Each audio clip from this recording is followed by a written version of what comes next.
مومن کامیاب ہے، کسی بھی دور میں مومن کامیاب ہے۔ مومن وہ ہے جو اہل بیت کی ولایت کا ماننے والا ہے۔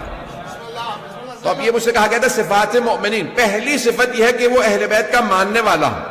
اب سرور کائنات نے فرمایا یا علی، اور یہ کتاب ہے بحر المعارف، اس کی جلد نمبر ظاہراً 3 میں ہے یہ، تو بحر المعارف کی جلد نمبر 3 سے پیش کر رہا ہوں کہ یا علی مسئلہ فی امتی کا مسئلہ ہے سورۃ توحید یا سورۃ الاخلاص۔ یا علی آپ کی مثال میری امت میں سورہ اخلاص جیسی ہے۔ سورہ اخلاص تو سب کو معلوم ہے، بسم اللہ الرحمن الرحیم، قل هو اللہ احد اللہ الصمد لم یلد ولم یولد ولم یکن له کفوا احد، یہ سورہ اخلاص کہلاتا۔ حدیث میں ہے کہ یا علی آپ کی مثال میری امت میں سورہ اخلاص جیسی ہے۔ سورہ اخلاص کو جو ایک مرتبہ پڑھتا ہے اسے 1/3 قرآن ختم کرنے کا ثواب ملتا ہے، جو 2 دفعہ تلاوت کرتا ہے اسے 2/3 قرآن ختم کرنے کا ثواب ملتا ہے، جو 3 مرتبہ سورہ اخلاص کی تلاوت کرے اسے ختم قرآن کا ثواب ملتا ہے۔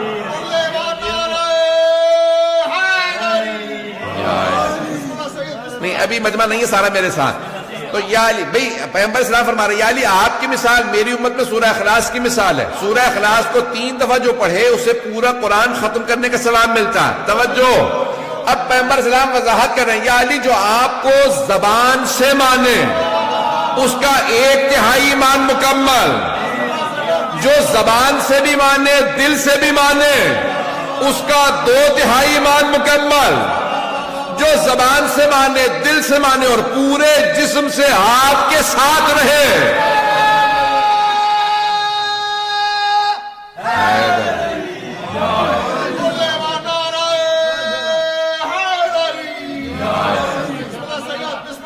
وہی مستکمل الایمان، اسی کا ایمان مکمل ہے۔ تو عزیزان گرامی مومن وہ ہے کہ جو صرف زبان سے نہ مانے، دل سے بھی مانے اور پورے بدن سے مولا کے پیچھے چلتا رہے، پوری طرح سے مولا کی پیروی کرے۔ تو مومن وہ ہے کہ جو ہر طرح سے اپنے آپ کو تسلیم سمجھے مولا کائنات کے سامنے۔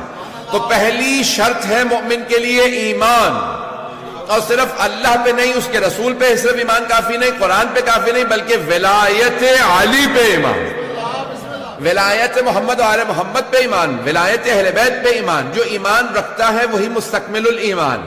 دوسری بات، عقیدے کے اندر یہ انسان کے لیے بہت ضروری ہوتا ہے کہ انسان جس پہ اعتقاد رکھتا ہو یہ میرا امام ہے، یہ میرا مولا ہے، انسان اس سے کبھی بھی کوئی سمجھوتا نہیں کرتا، جو کہہ دیا وہ تسلیم ہے۔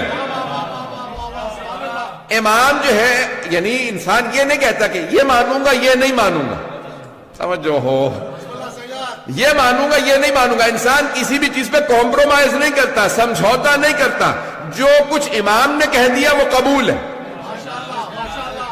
رد و قد نہ کرے، جو امام نے کہہ دیا اس کے سامنے تسلیم ہو۔ عزیزان گرامی بہت سے افراد امام معصوم علیہ السلام کی حیات طیبہ میں موجود تھے لیکن ٹکرا گئے، کیوں؟ کیونکہ جہاں پہ انہوں نے کمپرومائز کیا امام علیہ السلام نے کہا یہاں کمپرومائز نہیں ہے، ایک جملہ کہوں گا مجھے نہیں معلوم کتنے لوگ میرا ساتھ دیں گے، اور میں بالکل بھی سمجھوتا نہیں کرتا، آپ جانتے ہیں امامت کے معاملے کے اندر جتنے مرضی معاملات میرے خلاف بنتے چلے جائیں۔ عزیزان گرامی امامت کا عقیدہ ایسا عقیدہ ہے کہ جس کے اندر انسان میں بالکل بھی کسی بھی طرح کا انسان نیوٹرل نہیں رہ سکتا، بے طرف نہیں رہ سکتا، یہ نہیں کہہ سکتا کہ میں امام کے ساتھ بھی ہوں